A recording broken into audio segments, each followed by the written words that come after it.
Ja, und jetzt zur goldenen Nika. Ein Trommelwirbel für die diesjährige Nika. And now the Golden Nika project goes to Attractor Studio and Semantica Productions. A Tale of Two Seeds. Masakane aus Afrika, das heuer den Digital Humanity Award bekommen wird. Unerasable Character Series by Winnie Soon aus Hongkong in AI and Life Art. Erstmals in der Kategorie New Animation Art an Iron Kim. Preisträgerinnen sind in Linz und stellen sich dem Publikum und heuer wieder in der Post-City.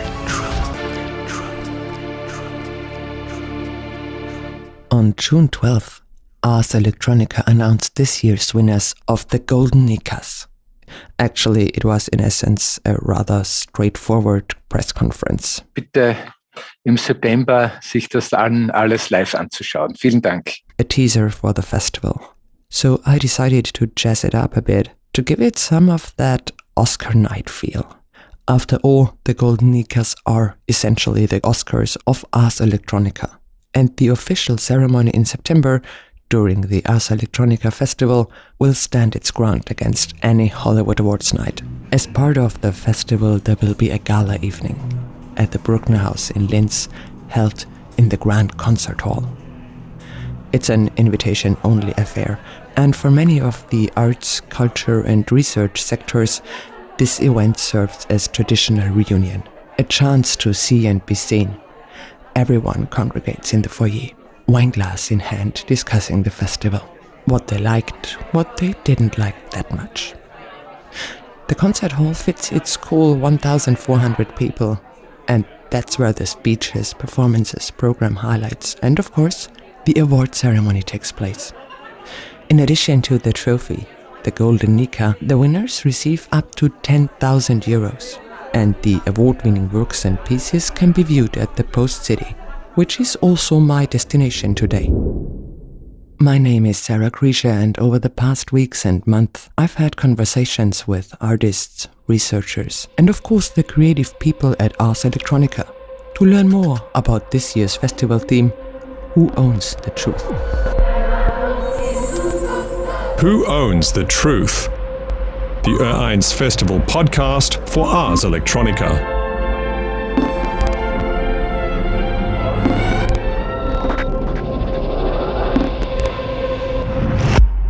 Episode 2: Art in the Lab. Ich laufe dir hinterher, egal wohin. It's early June, and the Ars Electronica Festival is kicking into high gear. My adventure starts right where it got cut short in the last episode, at the locked doors of Linz, Post City, this year's main venue for the Ars Electronica Festival. Luckily, the festival's artistic director, Gefred Stocker, isn't just up for a chat about the festival, he's also got the key to get us inside. Graffiti tags cover the walls leading up to this tiny, easy-to-miss door, separating me from the vast, sprawling halls of the Post City. Ja, das ist insofern interessant, weil diese ganzen Graffiti, wir werden es jetzt da sehen. The graffiti is intriguing to Gefred Stocker, as it adds a new layer to this decade-old patina of this building. You can still spot the old signs and handwritten notes from the postal employees scattered all over the place. And remnants of various arts festivals are also pervasive. And this year, Gefred Stocker says, this year, Ars Electronica is making its mark again. Jetzt sind wir wieder da.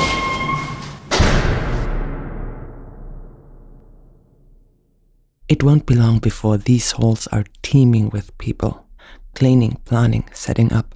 The festival team is on their marks. But you wouldn't know it from my visit. There's this crazy silence hanging over the huge empty halls. No power yet either. The flashlight function on my phone finally proves its worth. I feel a bit like Harry Potter now, only I'm waving my phone instead of a magic wand. A feeble light in the face of the massive, sprawling walls of this old post-sorting center. It's enough to see where I'm stepping, but it doesn't quite reach all the way up to the top of the hall. That's where these massive spiral slides, the ones I'm standing in front of, start their descent. Und ja, man kann runterrutschen. And yep, you can totally slide down, as long as you're cool with getting a little bit dirty, as Gerfried Stocker explains. He's got this been there, done that look in his eyes. But obviously these spiral slides were actually made for packages. But hey, Das ist unwiderstehlich. Nicht? I'm jumping ahead a bit here. But of course, we also went all the way up to the 5th floor. And to give you a sense of how massive these slides are, we tossed some pebbles down and listened to them clatter all the way to the bottom.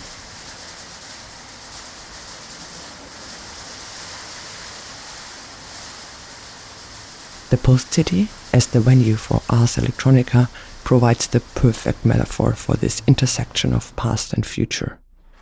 The massive silent machines, which once were the beating heart of this monstrous operation, now stand as quiet reminders of our tech-driven past.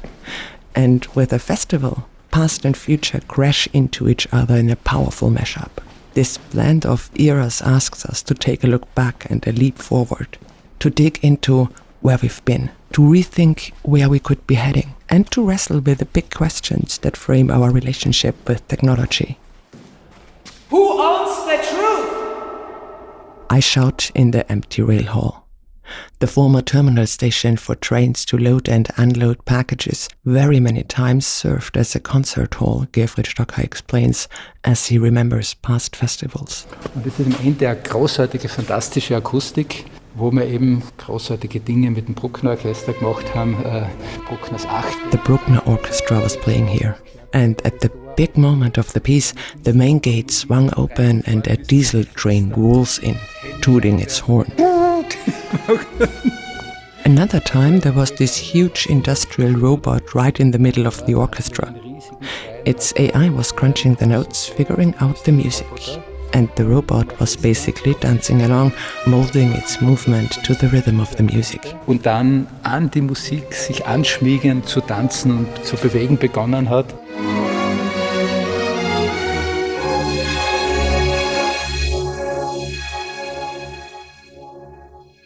The visit to the past of previous festivals seduces nostalgia, but also helps to shape ideas for the future. Perhaps this place is perfect for presenting this year's winning project in the Digital Humanities category. It's all about celebrating projects that boost cultural exchange and collaboration in a digital world. This year, the project Masakane clinched the title. Masakane is isiZulu and loosely translates to "We build together," Which is a grassroots, bottom-up driven project from many people in many African countries are working together on this, dealing with natural language processing, large language models from the African perspective of the whole languages, all the numbers of languages that are spoken in this world 2000 are coming from Africa. Almost none of them are represented in the large language models that are so super hype right now. This also limits, I think, in a very fundamental way, what AI actually can do for humanity. Because AI has this very wonderful power to be much larger in terms of, what kind of data, what kind of realities, what kind of information can you work with, can you reflect on. So if we don't use this very power of AI, that it also can connect us with different realities, with different ways of living, in a conceptual, philosophical way, in a traditional way, but also in an economic way, then we really lose out of many of the possibilities that AI has. And this project is, I think, really a wonderful example of how you can counter this. And the only way to counter it is to take it in your own hands. AI is something that basically would need to be absolutely global, common good and nothing else. At some point I stopped keeping track of the doors we go through. Keeping pace with Gerfried Stocker, I squeeze through tight scaffolding, roam through vast halls, or climb on crates to gingerly tiptoe among the gigantic conveyor belts which used to transport packages. At the hall's end, back on the solid ground, a massive white square is painted on the wall. Another relic from a festival past. Da war 2017, glaube ich. Refik Anadol, der jetzt dieser Superstar ist mit dieser großen... Refik Anadol, now a superstar media artist, well known for his data sculptures and immersive installations, and whose large picture wall at the Museum of Modern Art, MoMA in New York is highly praised, had one of his early versions of this work displayed right there, on the wall in Post City. Deren aufgegangen und der gehört jetzt wirklich zu den Superstars der Digitale geht da rauf. After 2 hours on our stroll through Post City, we finally made it to the top, the 5th floor. Right in front of me is a former control room, a transparent little house that's seen its share of the action, being part of a performance as an artist was in there working with black powder no less. And as you might have already guessed, the house kept the audience safe and sound, as Stocker explains. I'm too proud to admit that I have quite the anxiety about heights, pretending to soak up the stunning view. With the mic in one hand and my phone's flashlight in the other, I can only mentally grip the railing. Staying close to the wall, eyes on the floor, I follow Gerfried Stocker to our final stop, the roof. And what happens next is a bit Alice in Wonderland-ish. We need to duck to fit through the small grey door. And in a blink we are in a different world. Mosses in various colors from deep red to green, with grasses and wildflowers sprinkled in between. A botanical diversity that I would have never expected has flourished here, shielded from human interference. And it was, as you might have guessed, part of a festival once upon a time as well. Even though, or maybe because, the spectre of a shopping center looms over this untouched patch of nature, we do our best not to trample the ferns, mosses and plants that have carved out their own life here. The view over Linz's rooftops is breathtaking. Right in front of us is Linz's main station, flanked by vacant houses. Ich glaube, es sind jetzt 10 Jahre, dass die schon leer stehen. Weil da war man sich schon sicher, dass man mit dem Bau anfängt. They've now been sitting empty for over a decade, Stocker tells me, since the city was certain it would start remodeling the area.